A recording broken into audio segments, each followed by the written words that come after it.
y a ti pertenece el imperio, la gloria, la majestad y la honra desde ahora y para siempre, en el nombre de tu Hijo amado Jesucristo. Amén y amén.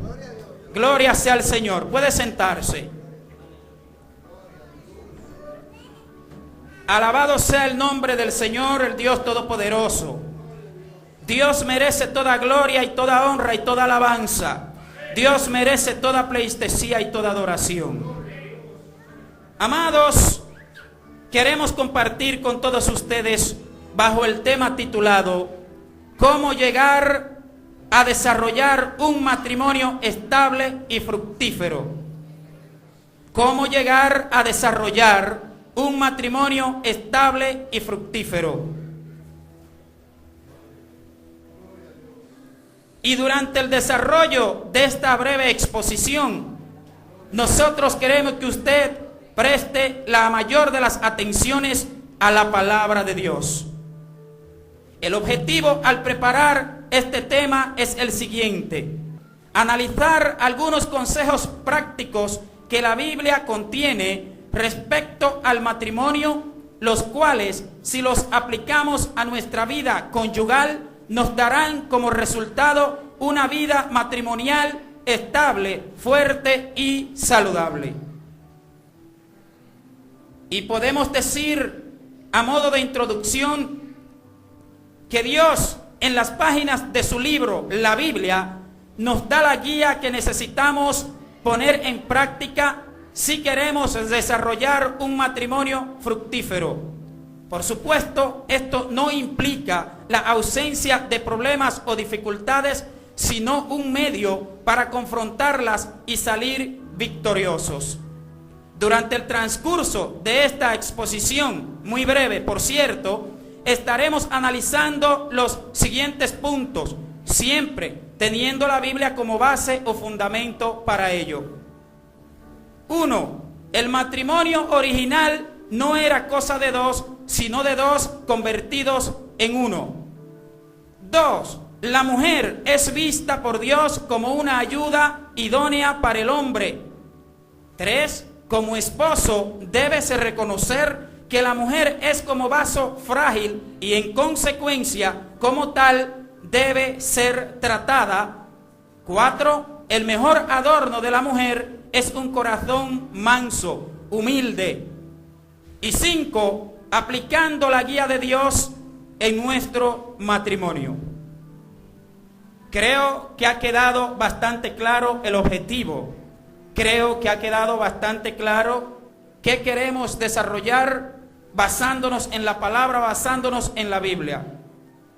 Hoy en día, en nuestra sociedad moderna y atosigada o llena, rebosada de tantos medios de comunicación, rebosada de tantos métodos humanos, rebosada de tantas filosofías, rebosada de tantas falsedades, viene a ser y acontecer que nosotros muchas veces dentro del hogar, dentro de la familia, dentro del matrimonio, tenemos como base otros tipos de fundamentos, en vez de tener el fundamento que no se quiebra, en vez de tener el fundamento que no cae, en vez de tener el fundamento que es la roca inconmovible, que es Jesucristo de Nazaret.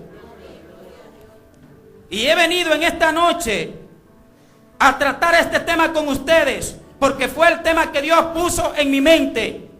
Y si hubiese querido Él que fuese otro, me lo cambia en el transcurso del tiempo.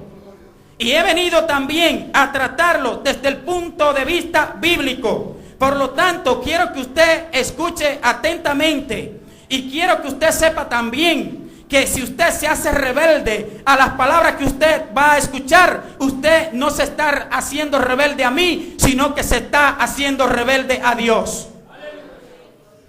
Y es bueno que estemos claros desde el principio. Tenemos que hablar las cosas como son. Y como personas, adultos que somos, tenemos que saber hacia dónde vamos. Tenemos que saber dónde estamos caminando, hacia dónde vamos. Tenemos que saber cómo está conduciéndose nuestra vida matrimonial. Porque muchas veces, aún viviendo bajo un mismo techo y durmiendo en una misma cama, hay un divorcio.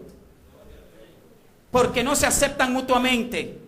Y porque hay problemas, hay ofensas que se han hecho el uno al otro y ninguno ha pedido disculpas, ninguno se ha humillado, ninguno ha pedido perdón.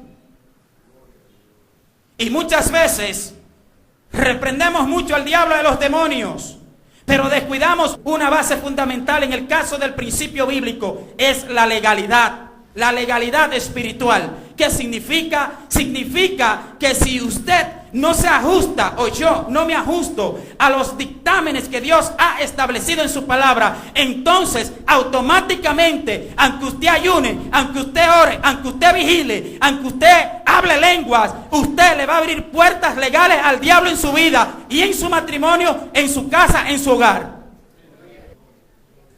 Entonces vamos a hablar claro en esta noche, amados.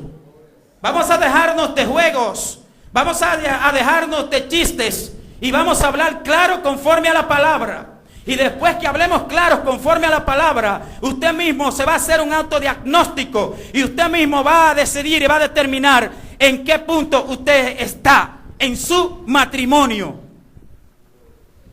Y los que están aquí o estamos aquí, entre los cuales me incluyo yo, que no tenemos ahora mismo el compromiso matrimonial, no cree usted que estamos fuera de las reglas, estamos dentro de ellas también, solo que tenemos la ventaja de que nosotros, teniendo la base antes, tenemos una oportunidad de aplicarla, pero usted también la puede aplicar.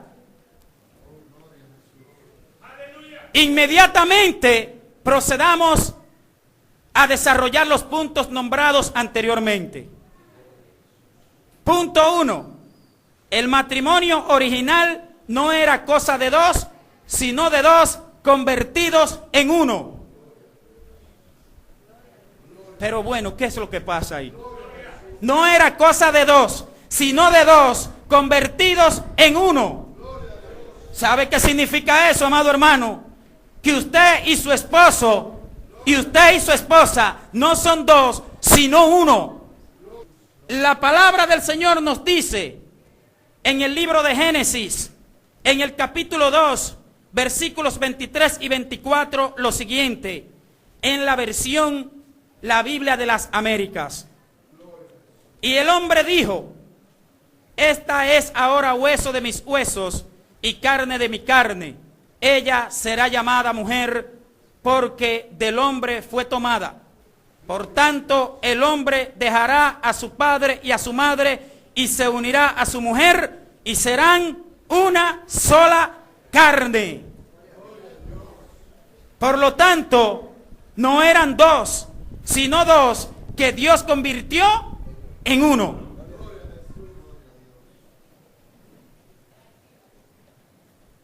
Un dato científico que comprueba esta verdad bíblica.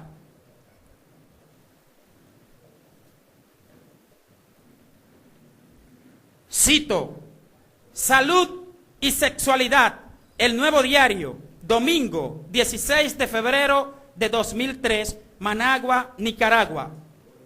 Hormonas sexuales, compañeras vitalicias del hombre. Raúl Serrano. Las hormonas son sustancias químicas responsables de gran cantidad de funciones y ciclos del cuerpo humano. Por ejemplo, agudizan los sentidos, regulan temperatura, apetito y crecimiento, entre muchas otras. En el aspecto sexual, sus funciones son muy importantes. Sin embargo, el punto a destacar aquí es que tanto testículos como ovarios, gónadas femeninas, producen, además de las hormonas propias de su sexo, pequeña cantidad, 50 veces menor del contrario, sin que ello tenga repercusiones considerables. ¿Qué significa eso, ese dato científico?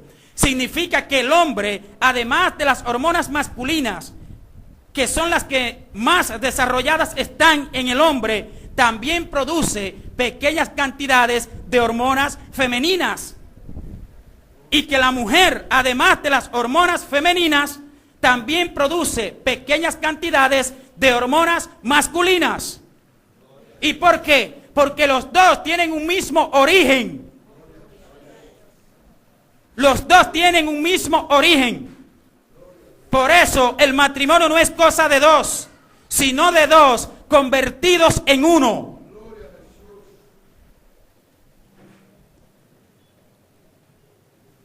Punto 2. La mujer es vista por Dios como una ayuda idónea para el hombre.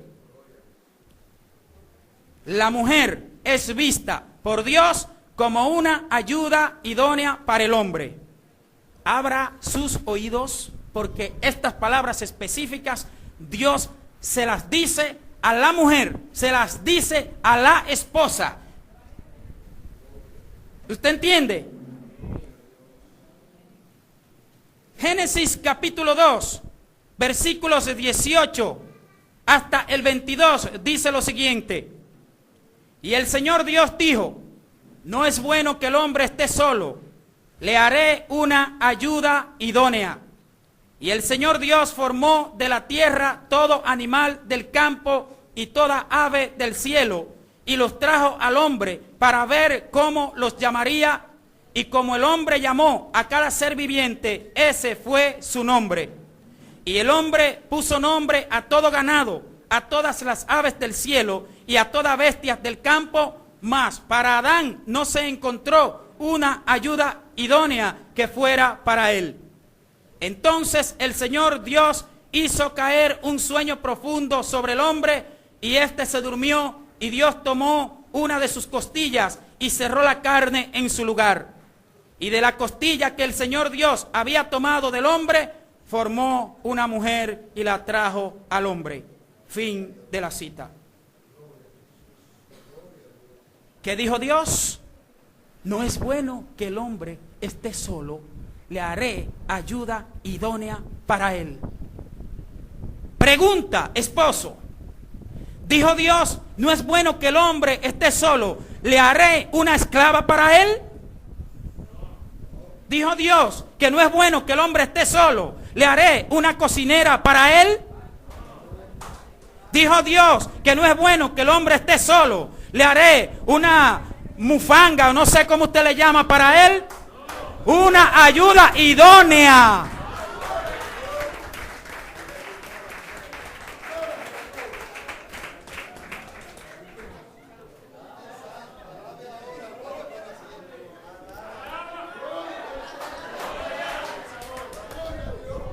Déselo fuerte al Señor.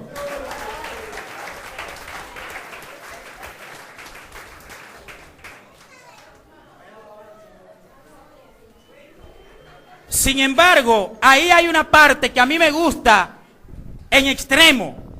Dios crea animales, crea caballos, crea burros, crea chivos, crea perros. Y la Biblia nos dice que para Adán no fue hallada ayuda para él. O sea que ninguno de esos animales satisfacieron el deseo de Adán.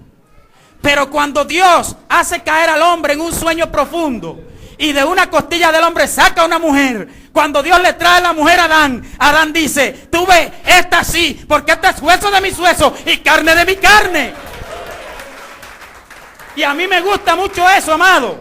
Entonces la mujer sí llenó las expectativas que Adán tenía, porque compañía él tenía. Todos los animales podían ser compañeros de él, pero ninguno de esos satisfizo la necesidad que él tenía. Entonces Dios, sabio de sabios, dijo, yo lo voy a satisfacer a él en lo que él quiere. Entonces voy a sacar, lo que voy a hacer lo voy a sacar de él mismo. Entonces, de ahí usted se da cuenta también que Dios creó al hombre y del hombre sacó la mujer. O sea, dos partes de una misma, de una sola. Amén. Entonces, sería bueno que nosotros revisásemos por lo menos el significado de la palabra ayuda idónea. Ayuda como se emplea ahí, es una palabra que procede del hebreo éter, y es la palabra en el diccionario de Strong número 5828, que significa ayudador, socorrer, socorro. O sea que Dios dijo, le haré una ayuda, le haré un socorro para él. Idónea es un adjetivo, una cualidad que significa que es adecuado o conveniente para una cosa, especialmente para desempeñar una función, una actividad o un trabajo. El barro, por ejemplo, es una materia idónea para ser moldeada. ¿Sabe qué significa eso? Cuando sacó a la mujer de Adán, de la costilla de Adán, eso era exactamente y precisamente lo que Adán necesitaba. O sea que Dios no estaba improvisando, ni estaba haciendo un ensayo. Llevó delante del hombre exactamente lo que el hombre necesitaba. Por eso dice ayuda idónea, que es apropiado, que era la mujer apropiada, según los planes eternos del gran Dios Todopoderoso. Punto 3. Unos minutitos atrás aplaudieron mucho las mujeres. Pero como Dios, que es justo y no tiene acepción de personas, y como Él dice en su palabra, que en Él no hay hombre ni mujer, ni esclavo ni libre, porque todos somos uno en Cristo Jesús, Él entonces a la mujer también le dice cuál es su rol dentro del matrimonio. Punto 3. El mejor adorno de la mujer es un corazón manso, humilde. Pregunta, mujer, ¿es ese el adorno que usted tiene actualmente? ¿El adorno interno? ¿Es de un espíritu manso, de un espíritu humilde, de un espíritu sumiso, como Dios dice en su palabra?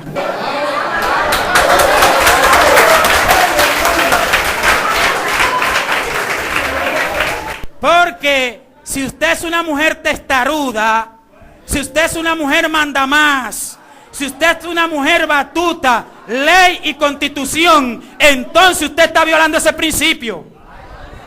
Y Satán, aunque usted no se dé cuenta, aunque usted sea cristiana, está tomando ventaja de usted porque usted está violando ese principio. Satán está tomando ventaja de usted porque usted está violando ese principio.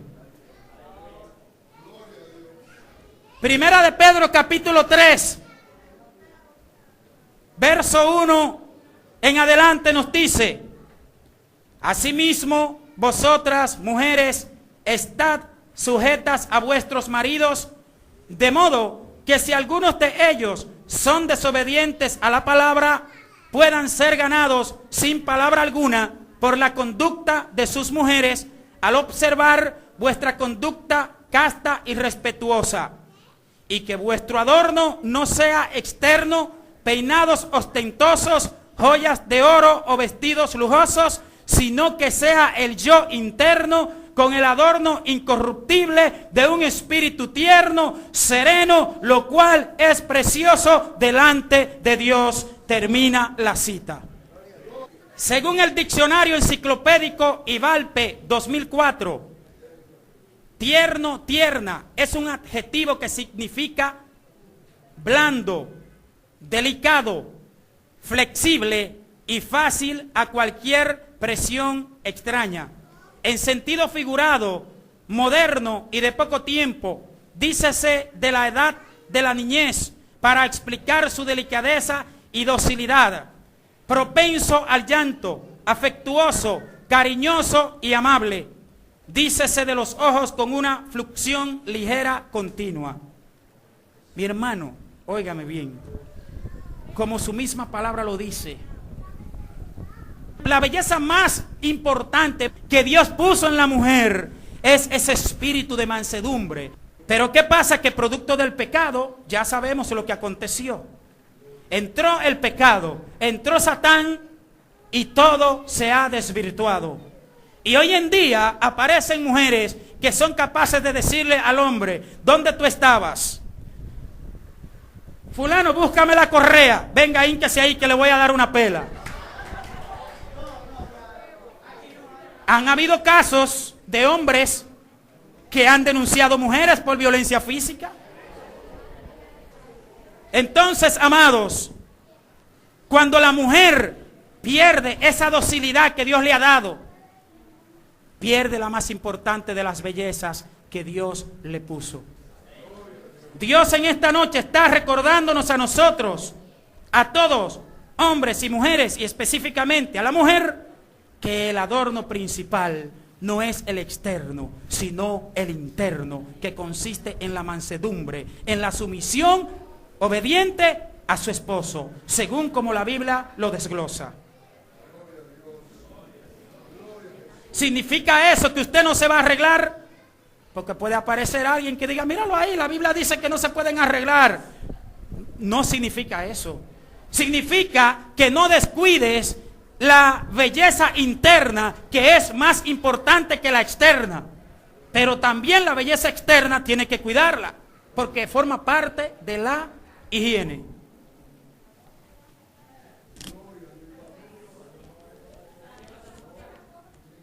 Punto 4. Como esposo, debes reconocer que la mujer es como vaso frágil y en consecuencia, como tal, debe ser tratada.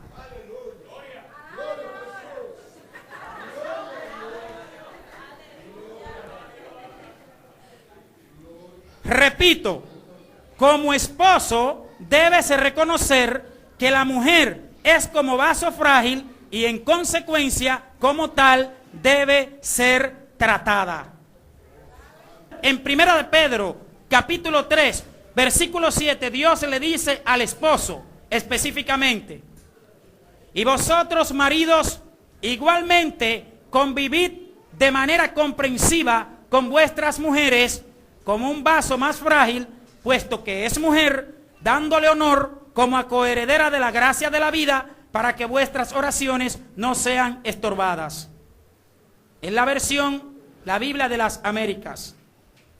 La Biblia lenguaje actual, en el mismo texto dice: en cuanto a ustedes, los esposos, sean comprensivos con sus esposas, reconozcan que ellas no tienen la fuerza de ustedes, pero que también a ellas Dios les ha prometido la vida eterna.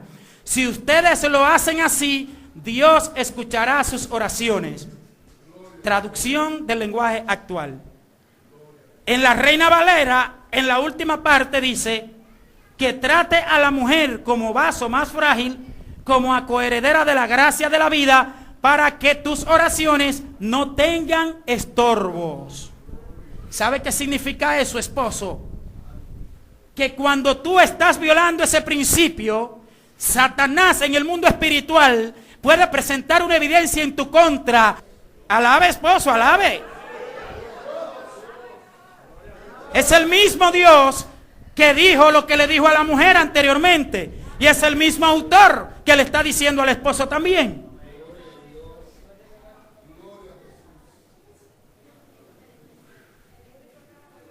De acuerdo con el diccionario de la Real Academia Española, frágil significa quebradizo y que con facilidad se hace pedazos. Débil, que puede deteriorarse con facilidad. Tiene una salud frágil. Dicho de una persona que cae fácilmente en algún pecado, especialmente contra la castidad, caduco y perecedero. Ahora, quiero aclarar el término. Cuando la Biblia habla, no dice que la mujer es débil para caer en pecado con más facilidad que el hombre. No se refiere a eso. Dice que es frágil, que le afecta más algo negativo que al mismo hombre. Una mujer llora más fácilmente que un hombre. Hay ciertas escenas trágicas que una mujer no es capaz de mirarla, no la resiste sin llorar. Y hay hombres que miran esa escena, le afecta, pero no lo manifiesta como la manifiesta una mujer. Por eso es que la mujer es tan delicada y es tan susceptible a las palabras negativas, pero también a las positivas. Porque ustedes mismos saben que hay un proverbio o un dicho, secular o no, que dice que la mujer se conquista por el oído. ¿Y por dónde se destruye?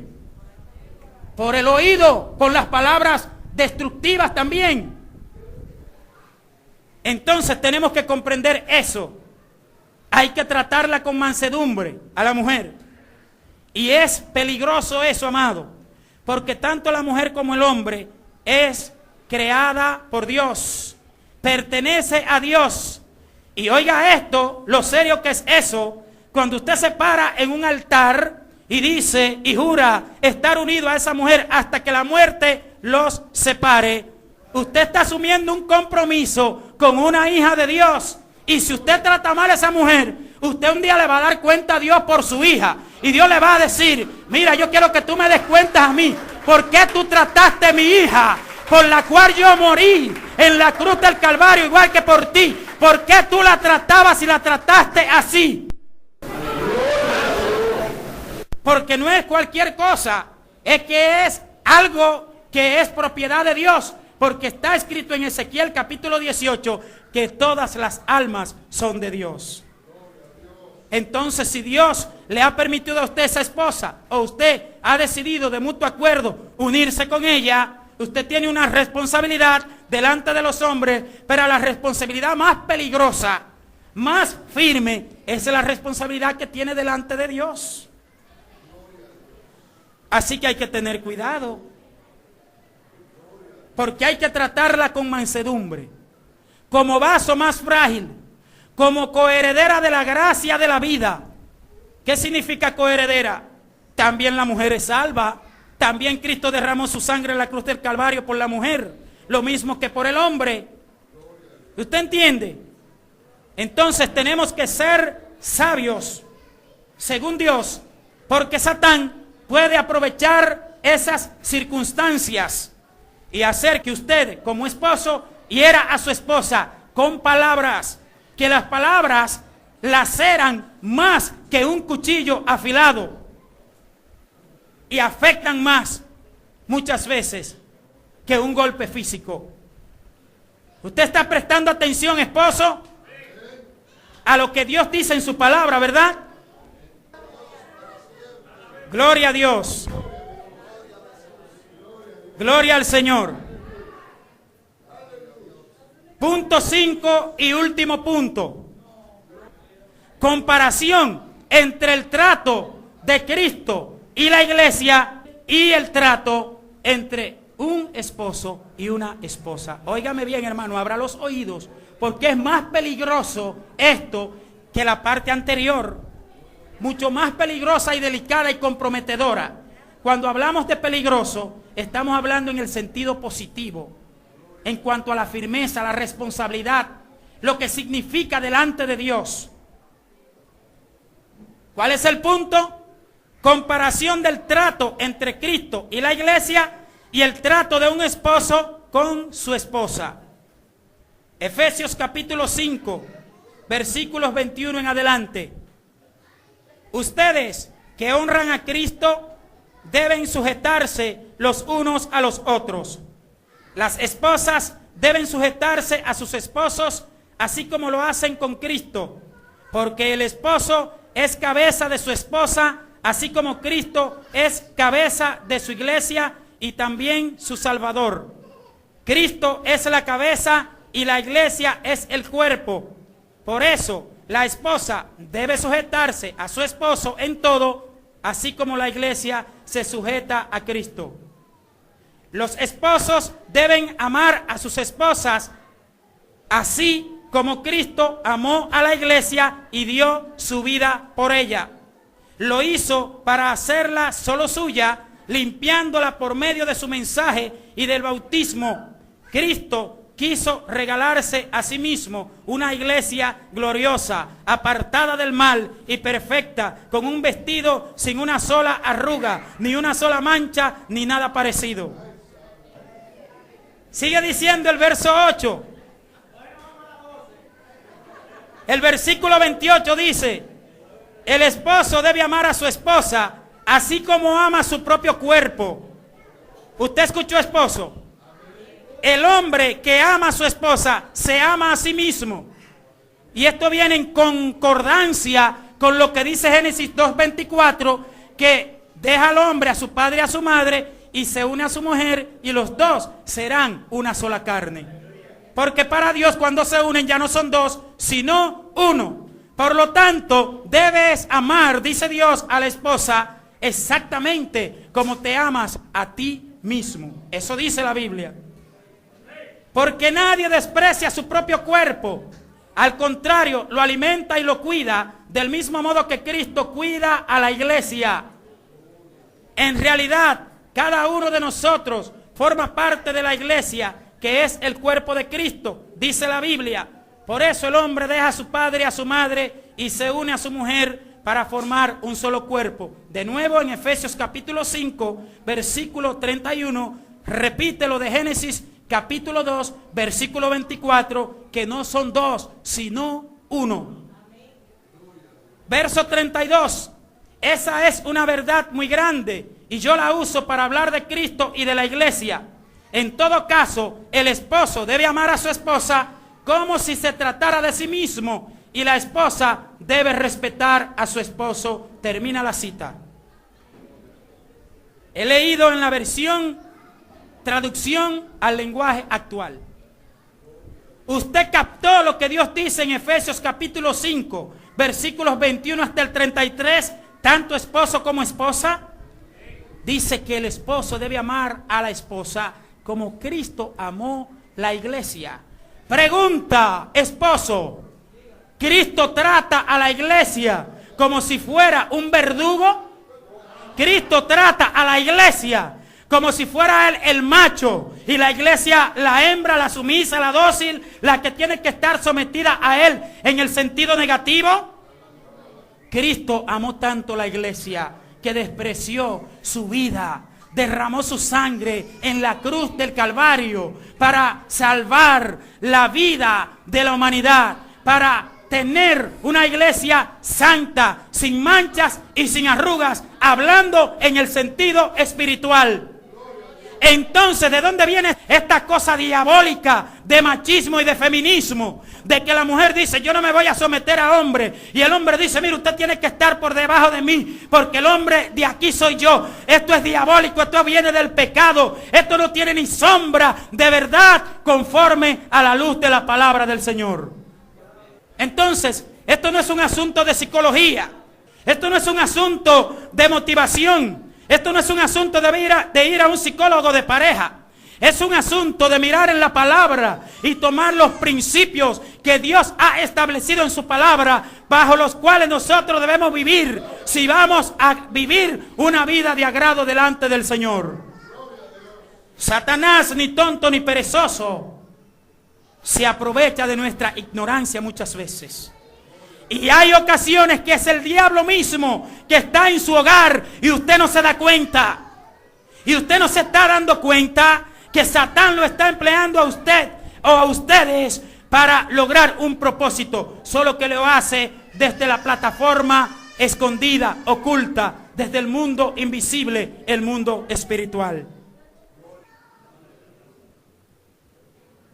Según hemos hecho una investigación en la versión del Nuevo Testamento interlineal griego-español de Tischendorf, aquí hay una serie de palabras en este texto bíblico que nosotros nos inquietamos por buscar sus raíces. Esas palabras son agapate, agapán, agapo, ágape, agapato. Todos ellos relacionados con la palabra que en la concordancia Strong es la número 25 y que es agapao, que significa amar en sentido social o moral, desglosar, amar en sus partes. Entonces, sería bueno también nosotros escuchar esto. Aquí yo quiero que usted preste atención, porque esto vale no solamente para este texto bíblico, sino para la mayoría de las ocasiones en las cuales la Biblia nos habla de la palabra amor y que su derivado tiene que ver con ágape, con agapao, que es el famoso amor de Dios que nosotros conocemos y hemos oído hablar. Esa palabra ágape, si nosotros la separamos en sus partes que está contenida, vamos a tener por un lado ag, que significa yo, y apo, que significa desacomodar. Cuando las unimos, estas dos partes, cuando se refiere a ágape, agapao, agapán, agapó, ¿sabe qué significa eso, amados? Eso significa desacomodarse usted para acomodar a quien usted quiere amar. Eso es lo que significa. Oído con esto. Cuando ahí está hablando la palabra de amar, no está hablando de un amor sentimental, no está hablando de un amor sexual, no está hablando de una atracción erótica, está hablando de un amor puro, un amor santo, que es el amor de Dios, el amor que no está condicionado a que si tú me caíste bien o que si no me caíste bien, que si tú me ofendiste o no me ofendiste, porque ágape significa amor, pero amor en ese sentido implica sacrificio. Por eso fue que Cristo se sacrificó y dio su vida para salvar la humanidad. Y fíjese qué interesante que Dios toma eso, toma la relación de Cristo con la iglesia para compararla con la relación que debe existir, que debe primar entre un esposo y una esposa. O sea que no es algo tan simple como parece.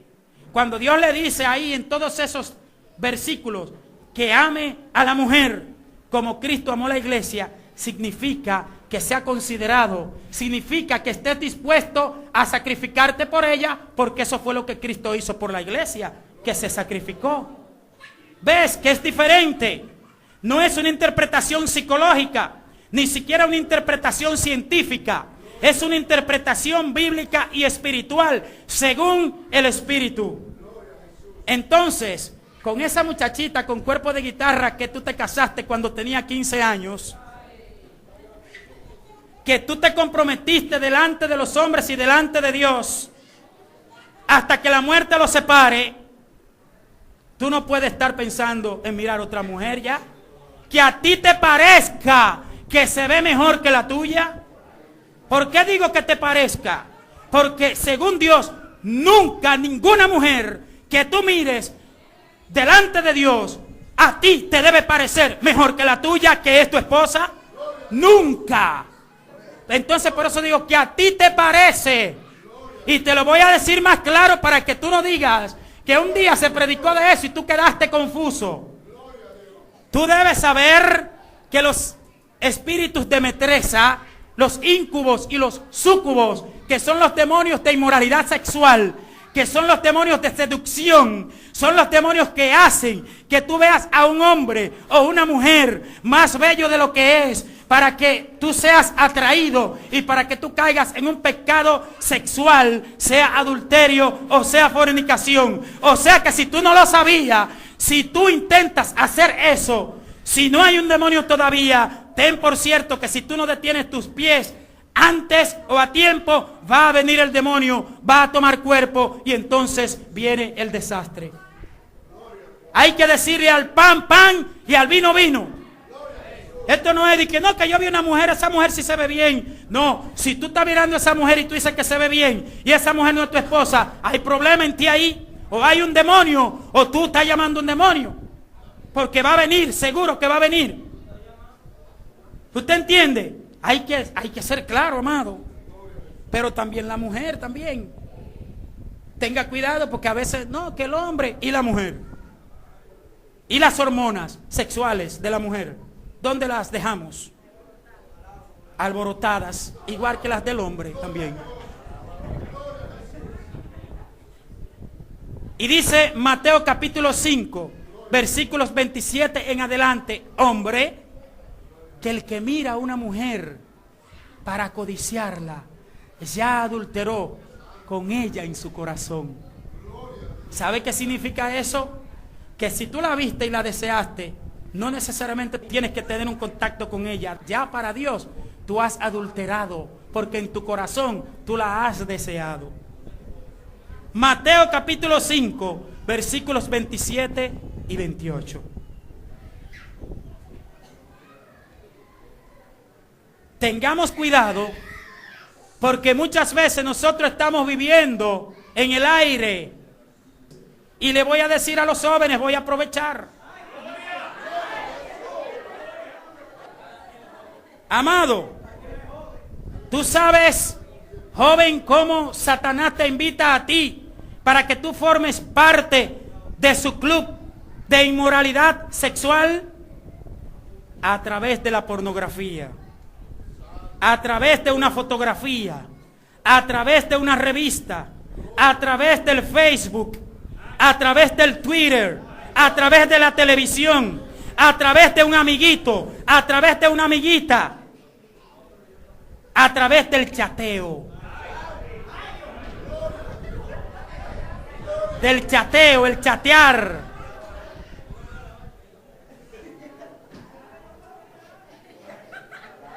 Tienes que tener cuidado, amado, joven y jovencita, porque Satanás solamente está esperando que tú le des una seña, que tú le marques el punto de inicio para él meterse con cuerpo y alma en tu vida y destruirte por completo. Recuerda esto, el principio de la legalidad espiritual. Si yo presto atención a lo que es de Satanás, le estoy automáticamente diciendo que quiero una relación con él. Y ciertamente y de seguro, tan cierto como que estamos vivos, que van a llegar los demonios. Y tú tienes que tener cuidado, tienes que guardar tu pureza, tienes que guardar tu castidad. Si tú tienes problemas con los demonios, porque sabemos que muchas veces vienen con fuerza, dile a Dios que te ayude. Ponte a ayunar, ponte a orar, ponte a ciliciar, actívate en la iglesia, porque si no, tú eres un candidato, una candidata para que uno de esos seres se meta en tu vida, aunque tú no te des cuenta, y te destruya por completo. Al pan, pan, y al vino, vino. Sí, porque los jovencitos, si no se les dice esto, ellos no saben. Ellos creen que es normal que ellos miren chamita de esta que se semidesnudan y se desnudan muchas veces y te mandan una invitación por el Facebook, te mandan una fotografía. Y ellos, como no saben de las cosas espirituales, ni de demonios, ni de nada, dicen, wow, pero mira qué bien se ve. ¿Usted me está entendiendo? Entonces, desde que tú dices, mira qué bien se ve, dice el demonio, wow, está atrapado. Y entonces comienzan a trabajar y en tu mente y te cautivan y te ponen de una forma, óyeme bien, que hasta el sueño se te va, porque tú lo que quieres estar metido en esto, porque ya han creado una adicción inmoral, de inmoralidad en ti. Y tienes que tener cuidado con eso. Se fue la alabanza. Se fue la alabanza.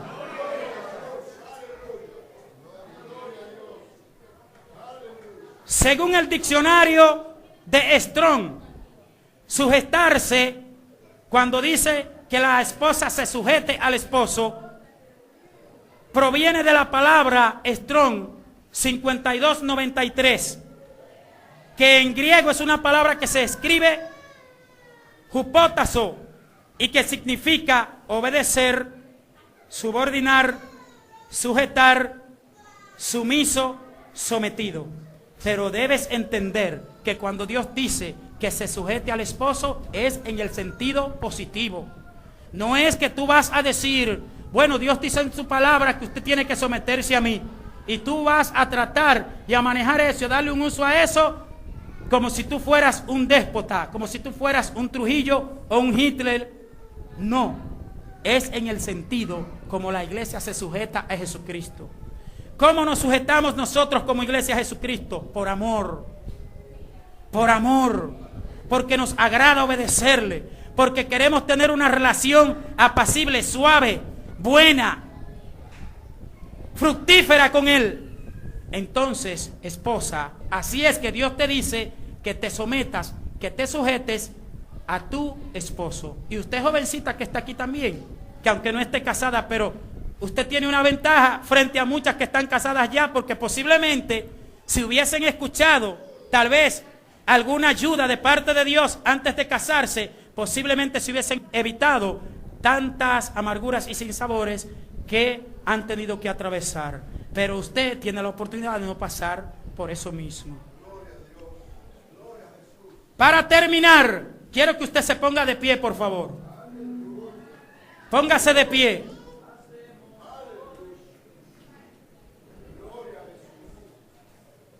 Para terminar,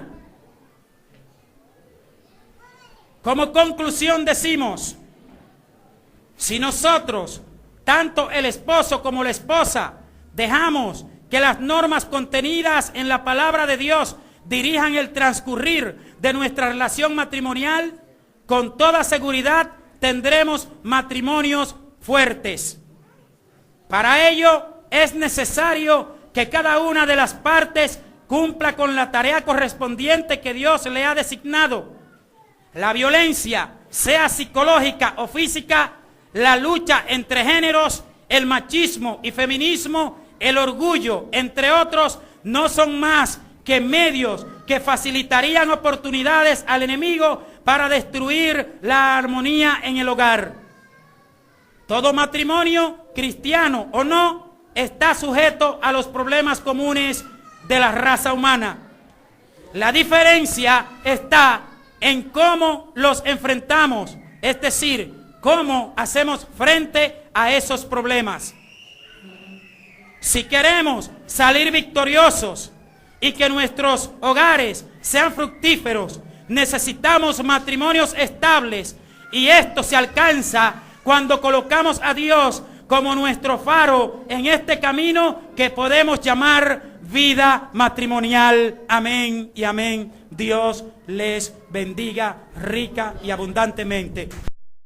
Y a ti pertenece el imperio, la gloria, la majestad y la honra desde ahora y para siempre, en el nombre de tu Hijo amado Jesucristo. Amén y amén.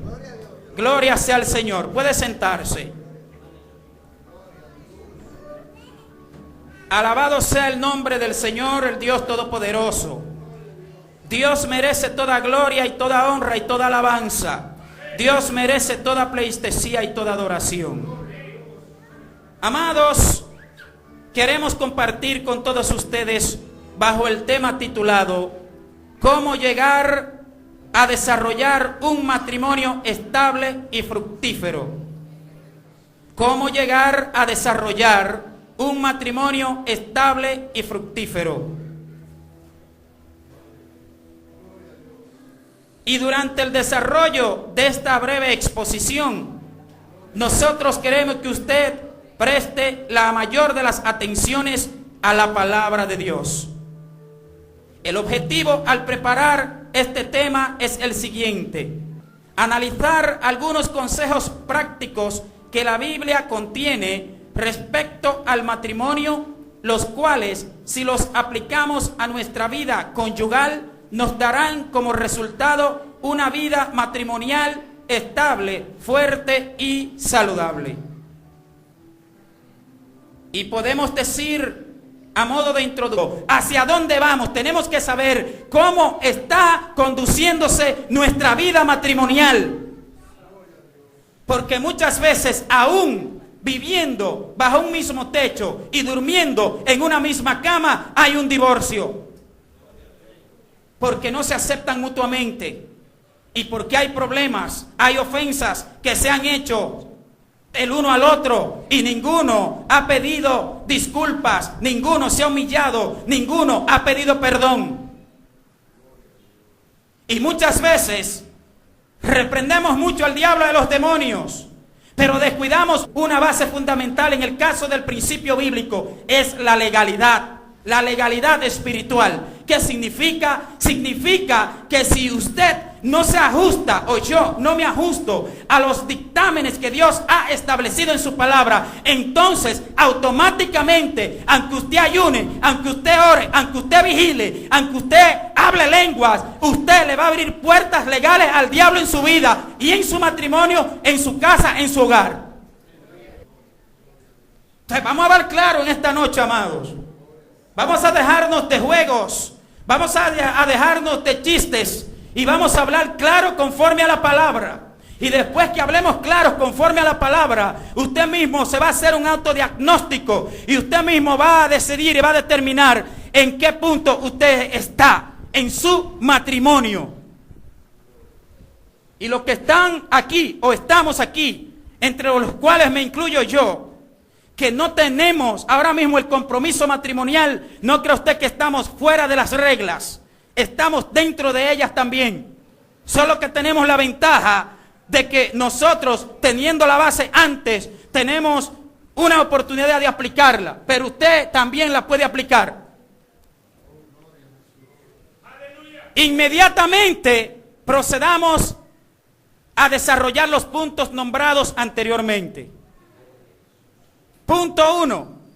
El matrimonio original no era cosa de dos, sino de dos convertidos en uno. Pero bueno, ¿qué es lo que pasa ahí? No era cosa de dos, sino de dos convertidos en uno. ¿Sabe qué significa eso, amado hermano? Que usted y su esposo, y usted y su esposa, no son dos, sino uno. La palabra del Señor nos dice en el libro de Génesis, en el capítulo 2, versículos 23 y 24, lo siguiente, en la versión la Biblia de las Américas.